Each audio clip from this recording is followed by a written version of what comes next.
पिता परमेश्वर, हम आपका हृदय से धन्यवाद करते हैं महान प्रेम और उस अनुग्रह के लिए जो हम लोगों पे आप बनाए रखते हैं। प्रतिदिन प्रभु आपकी करुणा प्रति भोर नई होती है और प्रतिदिन हमारे लिए एक नया दिन होता है, ताकि हम आपके मार्ग में आगे बढ़ें और उन्नति और सफलता पाएं और आपका नाम लेवा पाएं। धन्यवाद करते हैं पवित्र आत्मा के लिए और पवित्र वचनों के लिए, जिनके द्वारा आप हमारी आत्मिक जीवन की अगुवाई करते हैं, ताकि आपका नाम हमारे जीवन में बना रहे और हमारा जीवन आपकी महिमा का कारण बने। धन्यवाद के साथ इस प्रार्थना को आपके इकलौते पुत्र प्रभु यीशु मसीह के नाम से मांगते हैं, आमीन। सबको जय मसीह की। परमेश्वर का धन्यवाद करते हैं, क्योंकि परमेश्वर अद्भुत, अनुग्रहकारी और अद्भुत कार्य करने वाला परमेश्वर है, सामर्थ्य के काम करने वाला परमेश्वर है, महिमा प्रकट करता है और हमारे जीवन के हर क्षेत्र में अपनी सामर्थ्य को प्रकट करके हमारे जीवन से ये प्रकट करता है कि वो हमारे साथ है। जब हम उसके साथ साथ बने रहते हैं, वो तो सदैव हमारे साथ रहता है, क्योंकि परमेश्वर का वचन कहता है कि उसने कहा कि मैं ना तो तुझे कभी छोड़ूंगा ना कभी त्यागूंगा। तो प्रॉब्लम उधर से नहीं, हम उसको त्याग देते हैं, हम उसे छोड़ देते हैं, हम उसकी इच्छाओं से जब बाहर निकल आते हैं, अपनी इच्छा में चलने लगते हैं, तो हम उसे छोड़ देते हैं। आज मैं आपके साथ लाल समुंदर पार होने में ये एक दृष्टांत है, ये नए नियम से जुड़ी हुई बात है, प्रभु यीशु मसीह के उस बलिदान से भी जुड़ी हुई बात है। ये परमेश्वर के राज्य में आगे बढ़ने के लिए क्या कार्य परमेश्वर ने किया था, उस ज़माने में जो किया था, उन्हीं बातों में वो सब सत्य छिपा है, वो सारे राज छिपे हैं जिन्हें हम आज देखेंगे। लाल समुद्र पार करना भी हमारे लिए एक दृष्टांत है और इसके द्वारा सुसमाचार हमें प्राप्त होता है। लाल समुद्र के बीच परमेश्वर द्वारा बनाए मार्ग में प्रवेश करने के संबंध में दिखाया गया है। जैसे कि पुराने नियम में इजरायली लोग उस मार्ग से प्रवेश करके पार हो गए, लेकिन मिस्री लोग उसी मार्ग में प्रवेश करते ही नष्ट हो गए। इसका कारण क्या था? सबसे बड़ा सवाल, ऐसा क्यों हुआ? परमेश्वर ने वो मार्ग बनाया था, जिनके लिए बनाया था उनको परमेश्वर ने पार होने दिया, जिनके लिए वो मार्ग नहीं था वो उसी मार्ग में नष्ट हो गए। आप थोड़ी देर के लिए रुक कर सोचिए, आज मसीह के राज्य में भी ऐसा ही है। ये वो मार्ग है जिसमें लोग घुस तो सब जाते हैं, लेकिन पार केवल वही लगेगा जो परमेश्वर की योजना के अंतर्गत होगा, उसकी इच्छा के अनुसार चलेगा। क्योंकि इजरायली लोग परमेश्वर की आत्मा की अगुवाई में, जो वो मूसा के द्वारा अगुवाई कर रहा था, उसकी अगुवाई में चल रहे थे, इसलिए पार लगे। और ये लोग अपनी इच्छा से उसमें और गलत उद्देश्य से घुसे थे, इसलिए उसमें नष्ट हुए। ऐसे ही आज भी है, एक ही मार्ग में लोग बचे भी और उसी मार्ग में लोग नष्ट भी हो गए।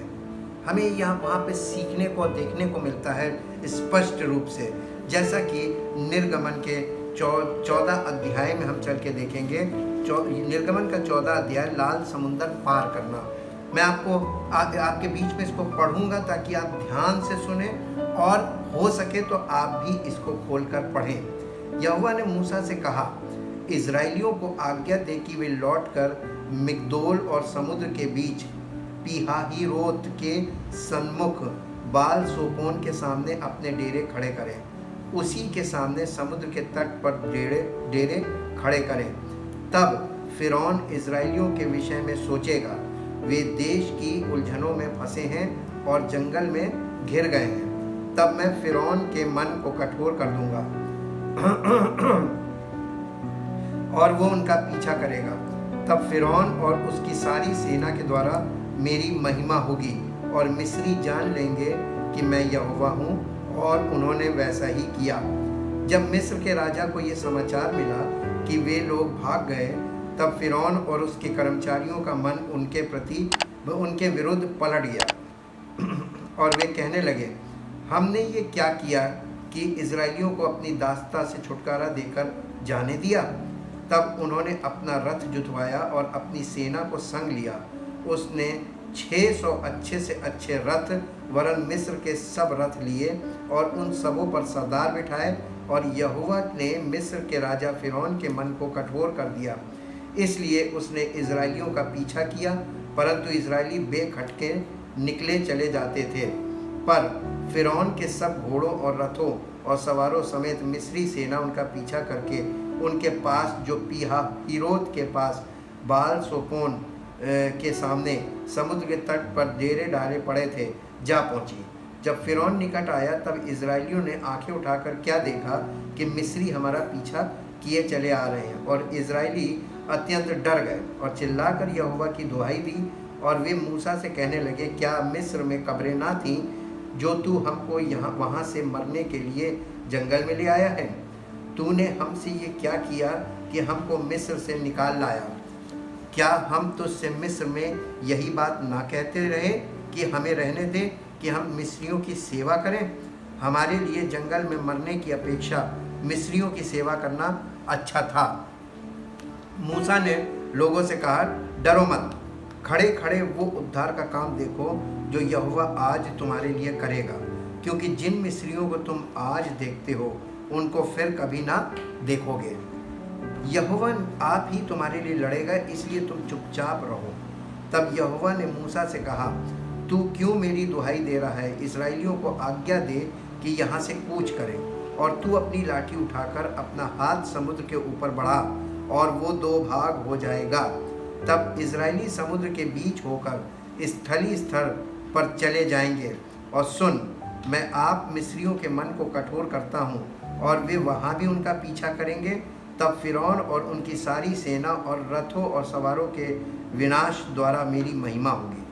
और जब फिरौन और उसके रथों और सवारों पर विजय द्वारा मेरी महिमा होगी, तब मिस्री जान लेंगे कि मैं यहोवा हूँ। तब ये परमेश्वर का दूत जो इजरायली सेना के आगे आगे चला करता था, जाकर उनके पीछे हो गया, और बादल का खंभा उनके आगे से हटकर उनके पीछे जा ठहरा। इस प्रकार वो मिस्रियों की सेना और इजरायलियों की सेना के बीच में आ गया, और बादल और अंधकार तो था, तो भी रात को उन्हें प्रकाश मिलता रहा, और वे रात भर एक दूसरे के पास ना आए। तब मूसा ने अपना हाथ समुद्र के ऊपर बढ़ाया, और यहोवा ने रात भर प्रचंड पुरवाई चलाई और समुद्र को दो भाग करके जल ऐसा हटा दिया जिससे उसके बीच सूखी भूमि हो गई। तब इजरायली समुद्र के बीच स्थल ही स्थल पर होकर चले, और जल उनकी दाहिनी और बाईं ओर दीवार का काम देता था। तब मिस्री अर्थात फिरौन के सब घोड़े, रथ और सवार उनका पीछा किए हुए समुद्र में के बीच में चले गए।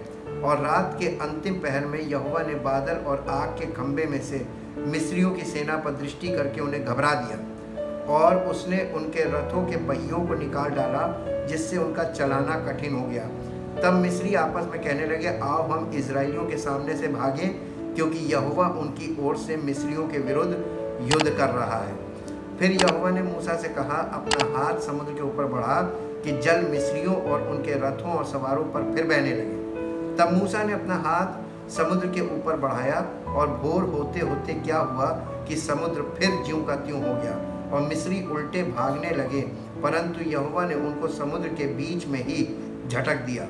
और जल के पलटने से जितने रथ और सवार इजरायलियों के पीछे समुद्र में आए थे, वे सब वरन फिरौन की सारी सेना उसमें डूब गई, और उसमें से एक भी ना बचा। परंतु इजरायली समुद्र के बीच स्थली स्थल होकर चले गए, और जल उनकी दाहिनी और बाईं ओर दीवार का काम देता था। इस प्रकार यहोवा ने उस दिन इजरायलियों को मिस्रियों के वश से छुड़ाया, और इजरायलियों ने मिस्रियों को समुद्र के तट पर मरे पड़े हुए देखा। और यहोवा ने मिस्रियों पर जो अपना पराक्रम दिखलाया था, उसे देखकर इजरायलियों ने यहोवा का भय माना, और यहोवा पर और उसके दास मूसा पर भी विश्वास किया।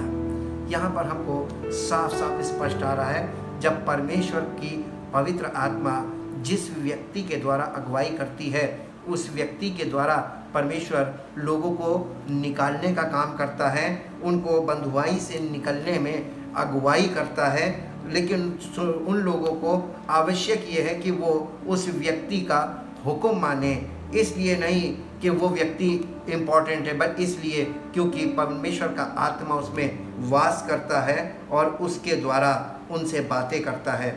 हमें परमेश्वर की आत्मा हमसे किसी व्यक्ति विशेष के द्वारा जब बात करे जिसमें वो निवास करती है, हमें उस व्यक्ति की बातों का ध्यान करना चाहिए, हल्के में नहीं लेना चाहिए।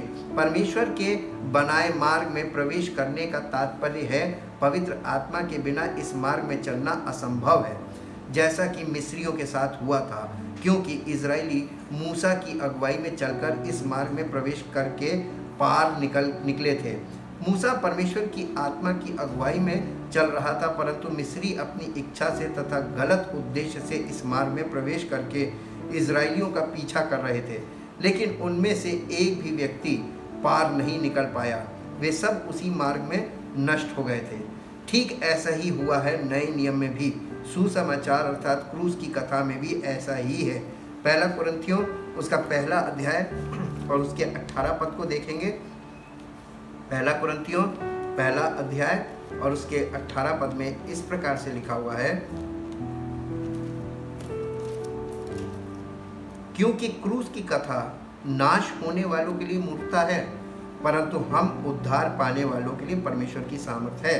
और इसी के 23 और 24 पद में लिखा है, परंतु हम तो उस क्रूस पर चढ़ाए हुए मसीह का प्रचार करते हैं जो यहूदियों के लिए ठोकर का कारण और अन्य जातियों के लिए मूर्खता है, परंतु जो बुलाए हुए हैं, क्या यहूदी क्या यूनानी, उनके निकट मसीह परमेश्वर की सामर्थ और परमेश्वर का ज्ञान है।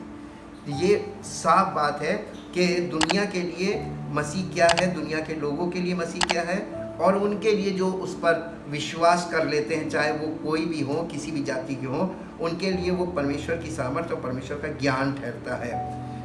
इसी प्रकार से इसे सत्य का मार्ग भी कहते हैं, क्योंकि यीशु मसीह ने इसे कहा। यूहन्ना रचित सुसमाचार के 14 अध्याय के 6 पद में यीशु मसीह ने कहा, जो कहा वो सत्य है और उस बात को कभी नहीं भूलना चाहिए। उसने 14 अध्याय के 6 पद में कहा, यीशु ने उससे कहा, मार्ग और सत्य और जीवन मैं ही हूँ, बिना मेरे द्वारा कोई पिता के पास नहीं पहुँच सकता। ये बिल्कुल सत्य है। वो सत्य का मार्ग कौन है? प्रभु यीशु मसीह। उस मार्ग में जब तक उसका आत्मा आपकी अगुवाई ना करे, आपको जीवन नहीं मिलेगा। मार्ग भी वही है, सत्य भी वही है और जीवन भी वही है। इसी के साथ इसको सत्य का मार्ग ही पवित्रता का मार्ग है, क्योंकि यीशु मसीह ने यूहन्ना 17:17 में कहा, सत्य के द्वारा इन्हें पवित्र कर। 17 अध्याय के 17 पद में ऐसा लिखा हुआ है, यीशु मसीह महायाजक की प्रार्थना में कह रहे हैं, सत्य के द्वारा उन्हें पवित्र कर, और तेरा वचन सत्य है और ये हमें पवित्र करता है। इसी के साथ साथ यशायाह नबी की पुस्तक उसके 35 अध्याय में चलेंगे। यशायाह नबी की पुस्तक उसके 35 अध्याय में, और यहाँ पर इस प्रकार से लिखा, पवित्रता का मार्ग। हम इसे 8 पद से पढ़ेंगे। वहाँ एक सड़क अर्थात राजमार्ग होगा, उसका नाम पवित्र मार्ग होगा। कोई अशुद्ध जन उस पर से ना चलने पाएगा, वो तो उन्हीं के लिए रहेगा। और उस मार्ग पर जो चलेंगे वे चाहे मूर्ख भी हों तो भी कभी ना भटकेंगे।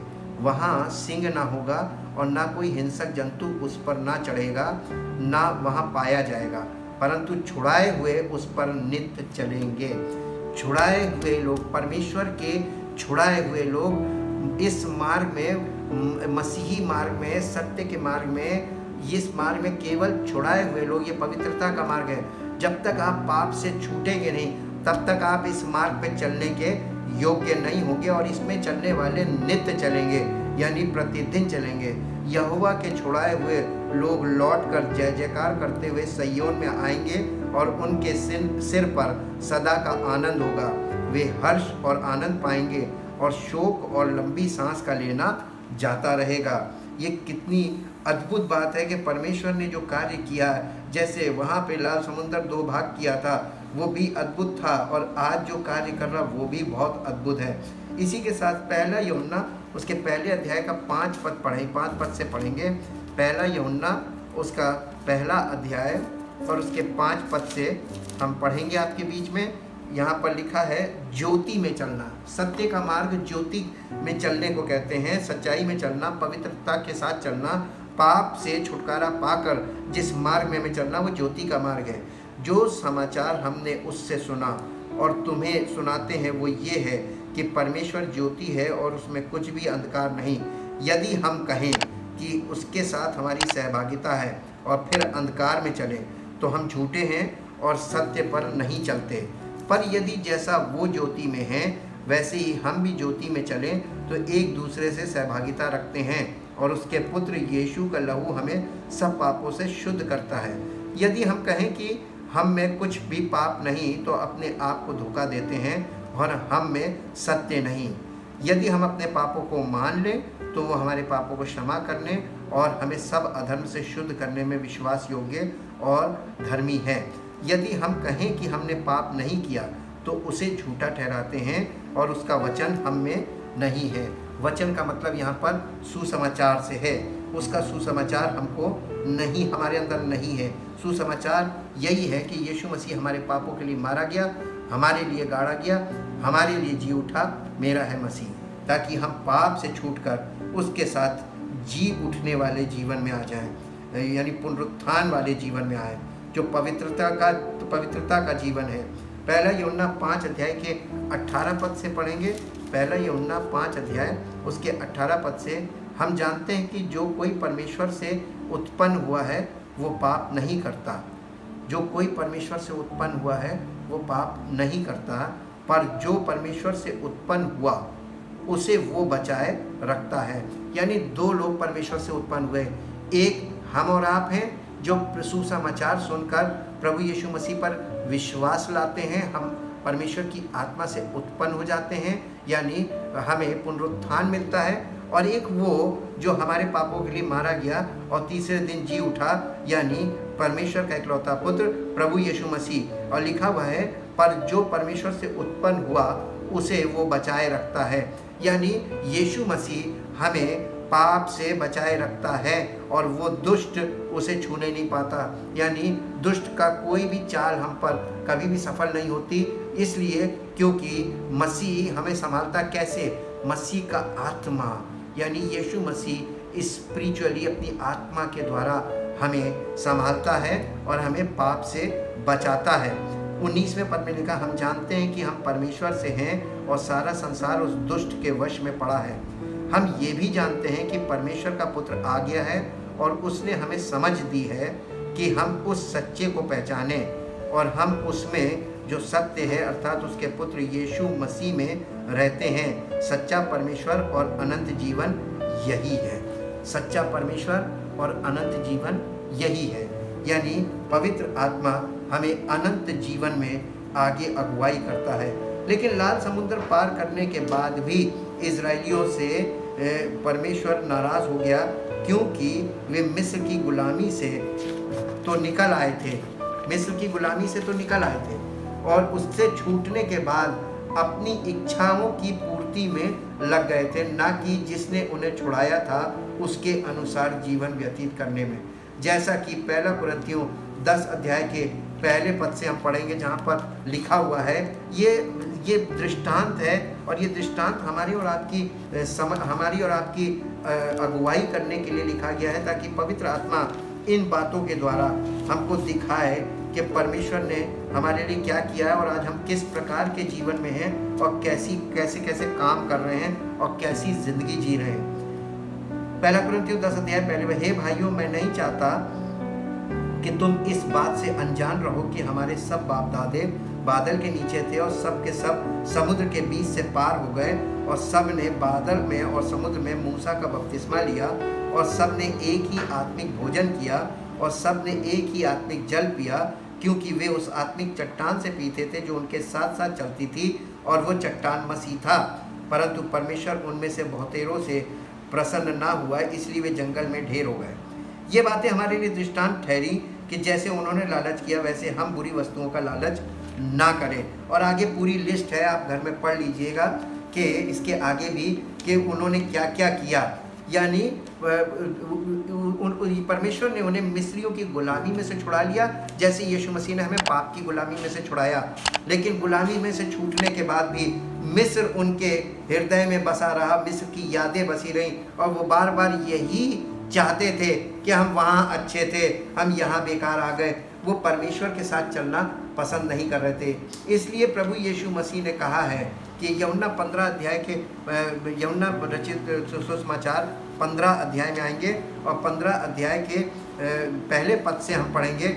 इसे हमें और आपको ध्यान देना है कि परमेश्वर ने हमारे लिए किस तरीके का इंतज़ाम नए नियम में रखा है। नए नियम में परमेश्वर ने बदलाव किए हैं।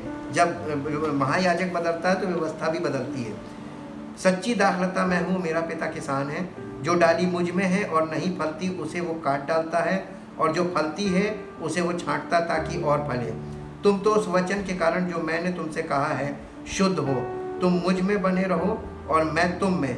जैसे डाली यदि दाखलता में बनी ना रहे तो अपने आप से फल नहीं फल सकती, वैसे ही तुम भी यदि मुझ में बने ना रहो तो नहीं फल सकते। मैं दाखलता हूँ, तुम डालियाँ हो। जो मुझ में बना रहता है और मैं उसमें, वो बहुत फल फलता है, क्योंकि मुझसे अलग होकर तुम कुछ भी नहीं कर सकते। यदि कोई मुझ में बना ना रहे तो वो डाली के समान फेंक दिया जाता है और सूख जाता है, और लोग उन्हें बटोर कर आग में झोंक देते हैं और वे जल जाती है। यदि तुम मुझ में बने रहो, मेरा वचन तुम में बना रहे, तो जो चाहो मांगो वो तुम्हारे लिए हो जाएगा। यहाँ पर भी वचन का मतलब है कि सुसमाचार, मेरा सुसमाचार तुम्हारे अंदर बना रहे। मेरे पिता की महिमा इसी से होती है कि तुम बहुत सा फल लाओ, तभी तो तुम मेरे चेले ठहरोगे।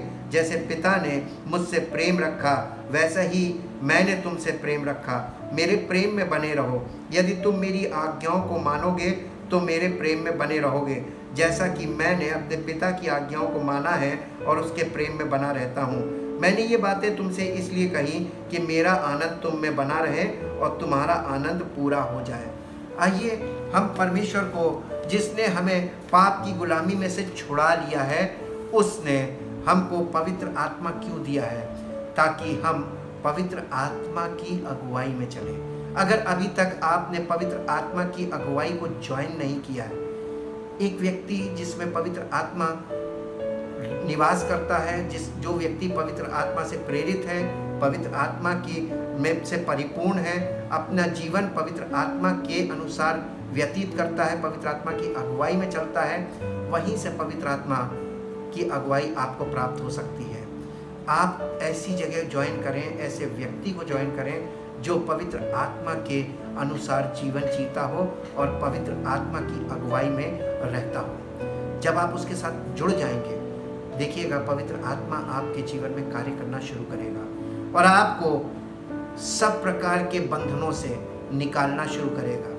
वो आपको स्वतंत्र भी करेगा और आपके ऐसा मार्गदर्शन करेगा कि आपके जीवन में जो अब तक आपको सफलताएं नहीं मिली, जो जैसे कि अभी तक आप असफल रहे, आपको सफलता मिलने लगेगी, परमेश्वर की आशीष प्राप्त होने लगेगी और छुटकारे के काम होने लगेंगे, और परमेश्वर आपको अपने प्रिय पुत्र प्रभु यीशु मसीह के राज्य की ओर अग्रसर करता हुआ ले जाएगा, ताकि आपके जीवन से परमेश्वर के नाम की महिमा हो। आइए अपने जीवन को समर्पित करें प्रभु यीशु मसीह को और उस अगुवाई को ढूंढें जो पवित्र आत्मा की अगुवाई है। उस व्यक्ति को ढूंढें जिसके जीवन से पवित्र आत्मा की अगुवाई प्राप्त हो सके।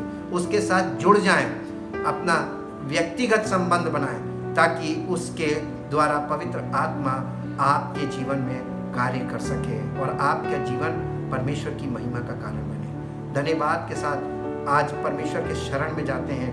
हे पिता परमेश्वर, आपने हम पर जो किया है, हमारे पर दया की है, हम पर अनुग्रह किया है, हम पर अपना प्रेम प्रकट किया है। सुसमाचार के द्वारा वो प्रेम हमारे जीवन में हमें प्राप्त हुआ है। हमने सुसमाचार को ग्रहण किया, अर्थात आपके प्रेम को स्वीकार किया है जो आपने प्रकट किया अपने पुत्र के बलिदान के द्वारा।